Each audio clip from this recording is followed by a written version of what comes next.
Hello, everyone. Welcome to Anointed Lady TV, the home of news and politics. If it is your first time in this channel, you are highly welcome. Thank you so much for stopping by. And if you like what we do on this channel, hit on the subscribe button. Also put on the notification bell so you'll be notified by YouTube anytime we drop a new video. And if you are returning subscribers, thank you very much for always coming back to watch our videos. On this platform, we drop videos every day and we react to every video that come our way. And on this very video, I will be watching with you.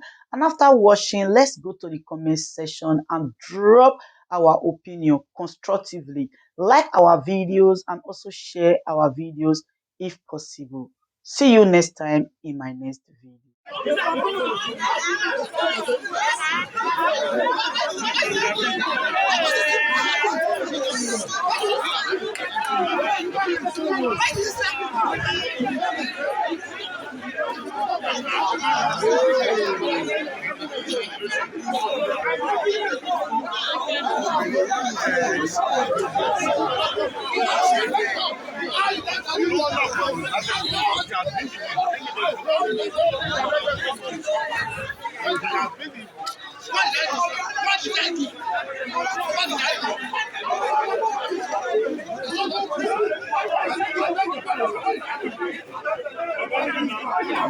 Had anticipation or expectation that the government was going to be serious for fighting corruption. The perception changed. You could see that after 2016, when corrupt people noted that the government was just not really, taking the corruption issue seriously beyond propaganda and campaign, and sometimes occasionally arresting Yahoo and those minor, criminal, but failing to look at the real politically exposed corrupt persons whose corruption is destroying this country, whose corruption of one person will affect millions of Nigerians. They will look back, especially when they change to their party. You cannot say you are fighting corruption when political corruption is on the higher rate. Shock to any Nigerian or to the international community. It is unfortunate that we have found ourselves in this level of retrogressive progression. And between 2019 till date, you have found that Nigeria has been progressing in error from all indicators. Now, there are three things that are of concern about the report. The first is the fact that the scene of a selected few is now being used to assess a population of over 200 million people. Now, the elements or the characters that are involved in these corrupt practices, either be it political corruption, be it is organizational corruption or institutional corruption, it is a sin perpetuated and orchestrated by just few people. But it is now a punishment or an identity that the generality of Nigerian people bear the burden on their shoulder. If I find myself walking on the streets today and find myself wanting to get myself involved in anything, the first perception that comes in the mind of the person that wants to deal with me is that your country is a corrupt country, and I cannot excuse myself from that. Now, the second aspect is the fact that President Muhammadu Buhari, I still do not understand how he got everything about his administration wrong. He is one person, we are of different political party. He is one person that naturally, with the kind of aura, the kind of command, the kind of acceptance he enjoyed while he was elected in 2015, there was this perception that he was going to put an end to almost everything that was Nigerians' challenge and Nigerian problem then. But as it stands today, it appears that he is even one of the major problems that the country is having. Reasons that, one, his lack of ability to provide leadership. Now, what are the indicators that the Transparency International would have used to judge us? How do we deal with corruption issues in Nigeria?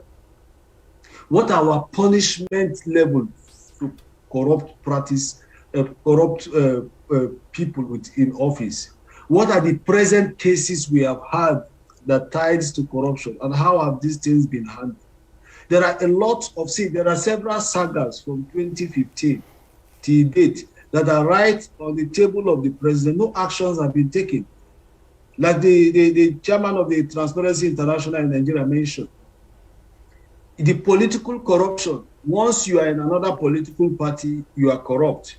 The very moment you find yourself in the present political party, you are no longer corrupt. Does that change the fact that the sins and the public funds that have been misplaced, mismanaged, and taken away by such individual in the years have been returned? No.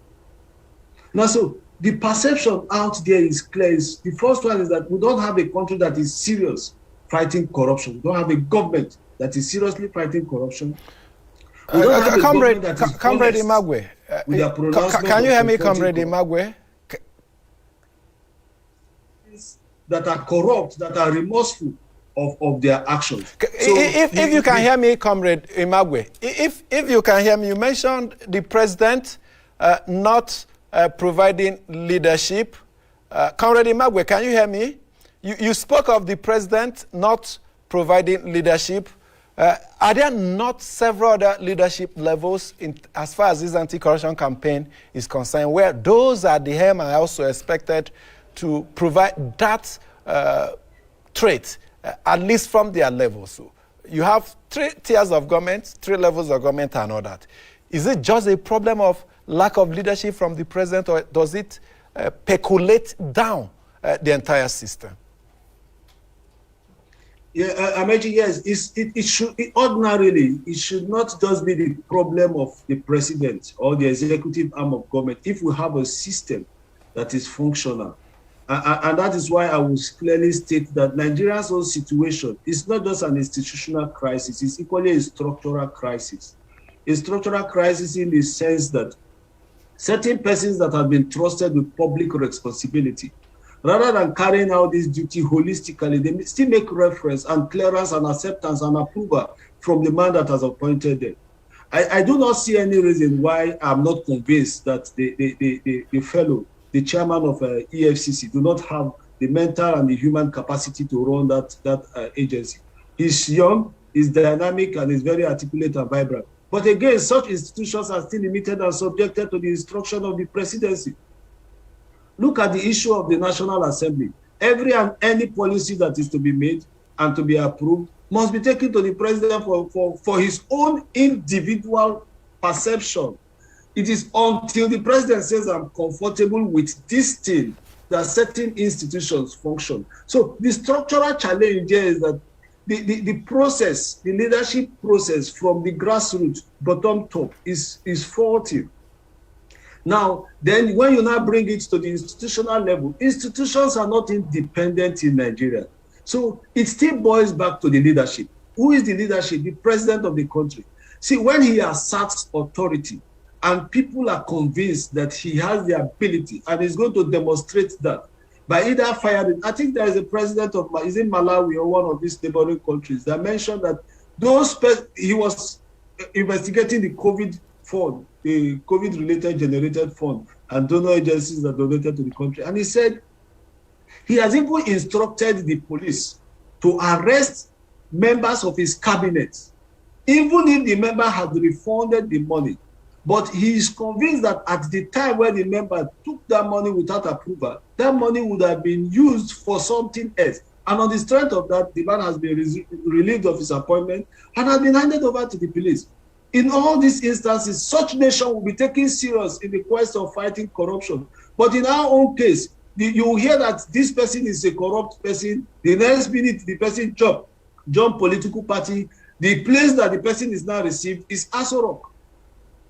So it becomes a ceremonial thing that you have left your corrupt home and you are coming to a home that is not corrupt, but you are still a corrupt person and your sins have been forgiven. So all these perceptions are some of the major things that the international communities are using as indicators. Unfortunately, like I will say again, it's a sin of selected few that is being robbed on majority. And so the president must wake up. The president must realize that there are 3 things he campaigned to Nigerians. Even if he has denied every other thing, there are 3 that are tied to him.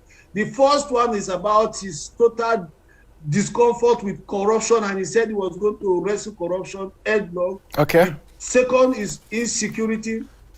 And the third is creating an harmonious environment for everybody to function, because he said it belongs to nobody. And our attention is on corruption, and you rightly mentioned one of the priority areas of this administration. You have identified the problem, institutions not free and independent, and the leadership required to galvanize and activate the process not in adequate supply. How do we get behind them? How do we begin to resolve them? Because you said it's more of perception, and that's what Transparency International is doing. The way we are perceived to be corruption. I hope one day they will carry out a study on actual corruption, but how do we begin to deal with actual corruption in Nigeria, and perception of Nigeria is likely to provide the enabling environment for corruption? Now, see, Amechi, honestly, in dealing with this thing, the law says if you must go to equity, you go to equity with clean hands. Yeah, the president must realize certain facts that I will continue to mention this. At the end of his administration, they will not call certain names. His name will be the only name that will be called, that will be mentioned by all. And if you observed today, when you are talking about corruption in the country, who are we calling? The president. But the president is not everywhere. He appoints people. If you appoint people that do not share your vision and your mission, fire them. Fire them and hire people that can implement your policy. Now, the president's inability to identify people that are corrupt in his government and prosecute them is one of the major challenges. And that is the first step upon which we can use to get out of this situation. The second step is institutions should be allowed to function independently. And they should not be used as either any means of witch-hunting opposition or embarrassing citizens. They should go out with all sense of honesty. See, you have the ICPC, you have the EFCC, you have several other agencies that can carry out this function. People you saddle with responsibility in these institutions must be people of proven character, courageous mind, and above it all, people that will place the future of Nigeria and the citizens' welfare of Nigeria first in their hearts. So if these people bear this in mind, it means every and anything that concerns Nigeria's advancement, Nigeria's progress, Nigeria's image, Nigeria's identity, both at home and international airspace, will be given serious attention. And the third one is citizens ourselves. Citizens must be involved. Citizens must participate. Citizens must criticize and scrutinize. Now we have only held the president responsible for every problem of the country. But in the honest aspect of it, the president is just an individual.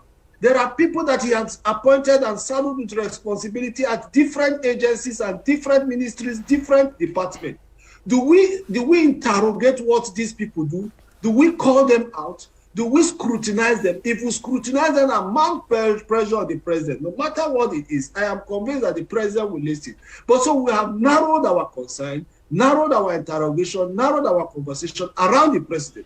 And the people he has saddled with this responsibility, they are enjoying their looting style, they are enjoying the manner at which they cut away with public funds, and giving the generality of the Nigerian people a negative image and negative representation. So when these 3 things are addressed, leadership first, institutional freedom second, and citizens' serious involvement and participation.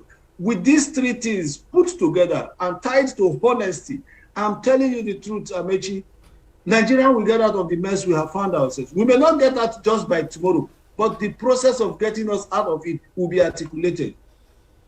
Okay, what's good about the development in the National Assembly on Tuesday?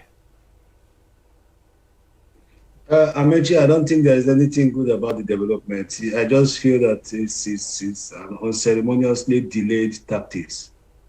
This very National Assembly, they're one of Nigeria's monumental disappointment. History will never forgive them for actions and inactions they have demonstrated. Now, see, Amechi, the first part is that if the National Assembly agrees that it could take them just 2 sittings to arrive at where they are today, why didn't they have these sittings carried out before they proceeded on their vacation for Christmas, if the interest of Nigeria was paramount and utmost to them?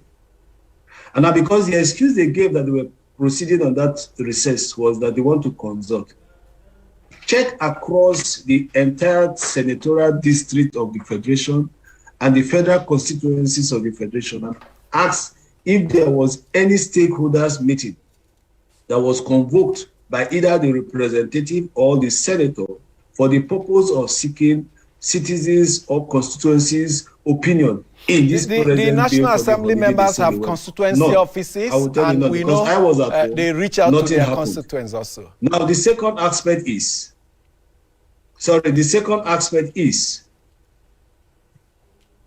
it is unfortunate that we are allowing political parties' business to override the entire quality of information that are present in the electoral bill. The 3 issues that have been under public conversation are political party business. I have said this. The first is direct or indirect primaries, and the second is the way they have smuggled in again now this consensus. Now, I said from beginning, indirect primary, they are both almost of the same thing. Indirect primary is a product of direct primaries, in case we have forgotten, because those that become delegates to carry out the function in indirect primaries are voted through direct primaries process. People don't just come up and become delegates. They are voted through congresses that are carried out directly, and they elect delegates that become people that will participate in indirect process.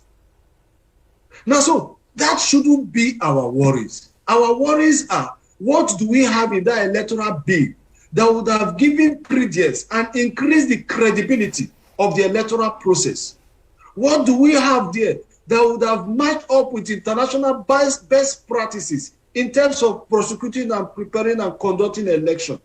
What do we have there that would have increased citizens' participation in the processes that leads to change of governance and election of leadership of a country? Now, the National Assembly again have come up with agreeing with consensus, because the president have said that is what he wants. And now look at the 2 caveats that are tied to the consensus agreement, the definition that was given by the speaker. The first in Article in 9A says, shall secure written consent of all contending members for that particular position. In an event where that thing is not guaranteed, which I am very sure that there are several instances moving forward that will not be guaranteed, that will not be secured, you will now revert back to either direct or indirect. So it's a back and forward thing. See, the party electoral processes that leads to election of candidates, flag bearers, should be left as the business of the party. Because even INEC has made it clear that when you invite them to court, they will say it is whoever the national chairman and the secretary forwards to them that is adopted. So why do we belabor ourselves with issues that are party issues and leave the issues that are Nigeria issues that will strengthen the electoral process? We jettison them, so at the end of the day, this bill may end up suffering what Obasanjo's bill suffered after the conference of General Obasanjo's led administration, just because of the fact that there was third-term agenda in that bill. The entire quality of that bill was thrown away. When President Goodluck Jonathan came up, because of the restructuring and the single tenure of 5 years, the entire conversation that taxpayers' money was dissipated to organize was thrown away. Comrade Imagwe, it appears we should leave these things out. Can you hear me, Comrade Imagwe? Can you hear me? Now, you're not giving credit to the National Assembly. Some believed, yes, the National Assembly made attempts and succeeded where some others before it didn't succeed. It ran into problems with itself. They ran into problems with the executive and the president, and they managed it. Now, does it not portend that perhaps there's some form of credit to go to them for the way some people believe they show resilience and are very quick to respond to problems, resolve them, so that we have an electoral act in good time for the general election. Nobody has agitated or clamored for a National Assembly that will go into boxing ring with the executive arm. No, we have not said they should be boxing themselves or fighting. We have said that there should be clear distinction between executive function and legislative function. The legislative arm of government should not be an appendage of the executive arm of government. There are instances where this legislative arm of government should have taken decisive action, ranging to even calling for breach of several constitutional provisions by the executive arm of government. The president have severally abused certain sections of Nigeria's constitution. The president have shown no respect for division, separation of power. The president have shown this same National Assembly have rejected several things, had queried several persons that the president appointed. The president did not throw them away. Do you want me to start from the issue of Magu, where the then National Assembly said Magu was not qualified? The president kept it. This same very assembly said that the service chiefs that were retired, that they were incompetent, they were not fit. The president did not honor them. The president rather nominated them for ambassadorial appointment. This same National Assembly that these same people refused, the then service chief refused to honor invitation to, came and the National Assembly asked them to take a bow and they left. Was it that they just took a bow and left because they were made to take a bow and left? No, they had been instructed by the president that these people should just take a bow and leave and go. When they came, they obeyed their master, and the master said, if you come, take a bow and go. And they took a bow and they left. So these are our worries. That they have achieved something is nothing compared to what they have not achieved. Okay. See, there have been several instances where we expect the National Assembly to lead and rise up to the expectation of the Nigerian people, to protect the Nigerian citizens. That is why democracy is government of the people, which is the executive arm, government for the people, which is the judicial, and by the people, the National Assembly. Okay. The people are represented in that chamber. Every one of us cannot be seated here. Okay, They are point made. I think you have so when they are successfully there, made they your should point carry out on every action that secures protection. You have made your point on that now. Moving ahead, how should we, of course, we expect assent from the president. There should be no other issue based on the letter and, of course, statements credited to him. We don't expect a delay on the part of the president. Within 24 hours of submission of that bill, we expect the president to sign and not to exhaust that 30-day period because time is of the essence here. Where does that leave us now? In commencing in proper terms, coming from INEC, which has said lack of electoral bill is a major impediment to their preparation. Where does that leave us in terms of preparing for the 2023 election? In all sense of honesty and with all fairness to the INEC chairman, I think I will commend the leadership of Professor Mahmoud of INEC. The INEC leadership had actually tried to raise the bar of electoral transparency in Nigeria. And it's just that political parties are pulling the processes behind and dragging it backward. Where we are presently, I'm hopeful that what the president desires has been had found its way into the electoral bill, and at this point he is going to sign it because what is there now is no longer the reflection of the Nigerian people. It's what the president desires, and it should be signed. It's now left with responsibilities of political parties. Now, why I equally faulted and accepted certain decisions taken by the president initially, although I was bitter because he should not have waited that long to have come up with such a position. I feel that political parties should be serious. The political parties in Nigeria, they are not even serious with themselves. And we have to be very honest and very Does that include your party? Does that include your party, the direct PDP? Direct primaries has criteria which are tied to party membership. How many political parties in Nigeria have a database of their membership? The PDP just started that. To what extent have we pushed it? To what extent have we galvanized it? So what political parties should do, if the president consents to this bill finally, is to go back and begin to draw a workable plan, a roadmap that will prepare them to have a proper data system in statistics and in figures, verifiable, so that in the future, when you want to clamor for things like direct primaries, you will not have challenges. Then political parties too must equally understand. See, Amechi, is it not an embarrassing situation to know that certain persons, most political parties, including my party, PDP, people just use political party as a tool to find themselves in power, and they abandon the party. And when they abandon the party remains at the mercy of citizens that believes in the party. And that is why you find out that go to 36 states of the Federation. How many political parties have the secretariats of their party owned by the party? They are all on rentage. So it means that, are you saying that those chief executives do not have what it takes to raise a structure and donate it to the party? Party activities are jettisoned immediately after they are elected. And so we should not allow party issues to draw a proper quite an interesting point you raised there. They are doing very well. Comrade Imagwe, you raised an interesting issue here, that none of the political parties are resident in terms of their national headquarters in their own building. And these are parties that have been in existence as far back as 1997 and 1998 and all that. What does this speak of party administration in Nigeria, party structure, and parties' involvement in our electoral process? So yeah, it's not as far. You see, under General Babangida administration, I think we had SDP and NRC secretariat built across local government and across state. Those structures were there, and they were there for party to use. What I'm saying is that there are usually disconnect after election between executive and party. Certain executives begin to demonstrate high-handedness. No, I'm making reference to the point you made. I'm making reference to the point you raised. The point you raised is that, as we speak, no political party has its national headquarters in its own building, a building it owns. You rightly mentioned that they are all rented, and I ask, what does it tell about the state of our political parties? It is the same thing we are saying, is the seriousness. Is the seriousness attached to party practice and party activities.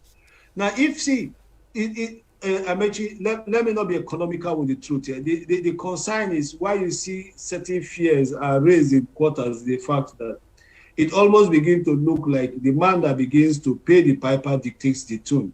And so for you to begin to pay the piper is, if you have a building that is owned by the political party, it means nobody pays the rent. So the party doesn't go to anybody to start begging and expecting them to pay rent for them. And the secretariat on its own can generate resources that will run and pay salaries of staffers that are accommodated in that working environment. Meaning there is almost 70% independence of the party. But in a situation where the party still relates to either local government chairman, state governors, or the president to raise resources to pay rent, or in a situation where they are in a state where they don't have governors, certain key or critical stakeholders in the state begin to pay for party secretariat, pay for staffers' salary. Such persons control the activities of the party. And that is the fear, that is the concern, that is this bitter truth that we are not discussing. But to get away from this same situation too, party members too must equally be subject to a certain level of responsibility in running the activities of party in a developed society, like in the United States and some other parts of the world. Party members are made to pay their party dues. Now, if you pay party dues in Nigeria, whose pocket does it go to? Are they going to be accounted for?